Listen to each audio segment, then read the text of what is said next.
Leitura do primeiro livro dos Macabeus.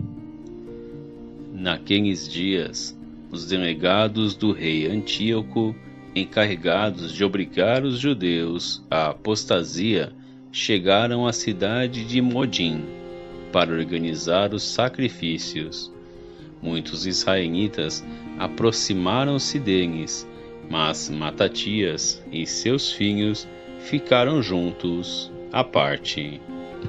Tomando a palavra, os delegados do rei dirigiram-se a Matatias, dizendo: Tu és um chefe de fama e prestígio na cidade, apoiado por filhos e irmãos. Se o primeiro a aproximar-te e executa a ordem do rei, como fizeram todas as nações, os homens de Judá e os que ficaram em Jerusalém, tu e teus filhos sereis contados entre os amigos do rei, e sereis honrados, tu e teus filhos, com prata e ouro e numerosos presentes.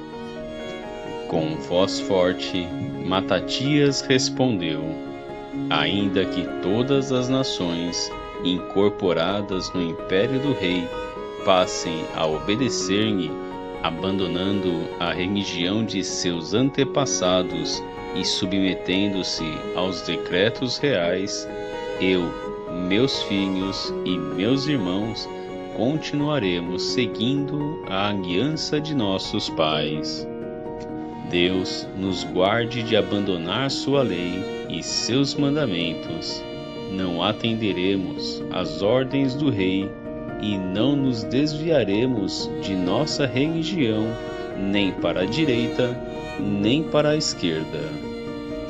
Mal ele concluiu estas palavras, um judeu adiantou-se à vista de todos para oferecer um sacrifício no altar de Modim, segundo a determinação do rei. Ao ver isso, Matatias inflamou-se de zelo e ficou profundamente indignado. Tomado de justa cólera, precipitou-se contra o homem e matou-o sobre o altar. Matou também o delegado do rei, que queria obrigar a sacrificar, e destruiu o altar. Ardia em zelo pela lei, como Finéias havia feito com Zambri, filho de Salu. E Matatias saiu gritando em alta voz pela cidade: Quem tiver amor pela lei e quiser conservar a aliança, venha e siga-me. Então fugiram, ele e seus filhos, para as montanhas, abandonando tudo o que possuíam na cidade.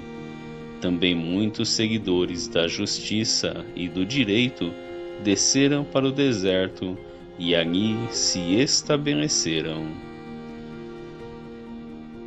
Palavra do Senhor, graças a Deus. Responsório.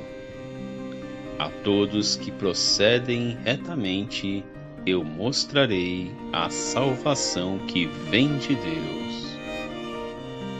Falou o Senhor Deus, chamou a terra, do sol nascente ao sol poente a convocou. De Sião, beleza plena, Deus refulge. Reuni à minha frente os meus eleitos, que selaram a aliança em sacrifícios. Testemunha o próprio céu seu julgamento, porque Deus mesmo é juiz e vai julgar. Imola a Deus um sacrifício de louvor e cumpre os votos que fizestes ao Altíssimo. Invoca-me no dia da angústia, e então te livrarei e hás de louvar-me. Proclamação do Evangelho de Jesus Cristo segundo São Lucas.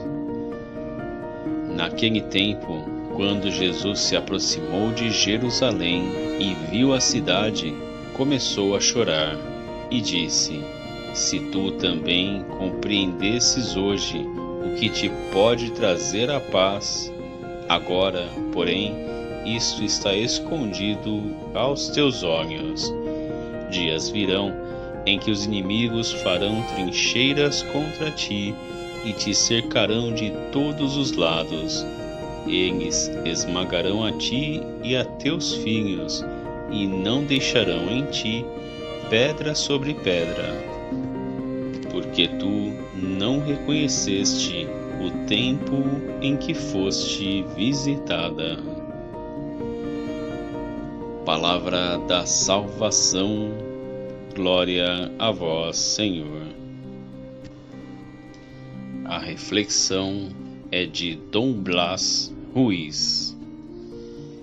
Hoje, a imagem que nos apresenta o Evangelho é a de um Jesus que chorou pela sorte da cidade escolhida, que não reconheceu a presença do seu Salvador.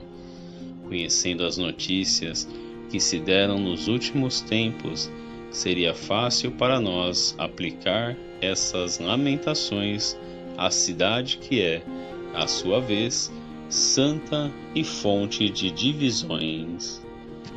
Mas, olhando mais para frente, podemos identificar esta Jerusalém como o povo escolhido, que é a Igreja, e por extensão, com o mundo em que levará a termo a sua missão.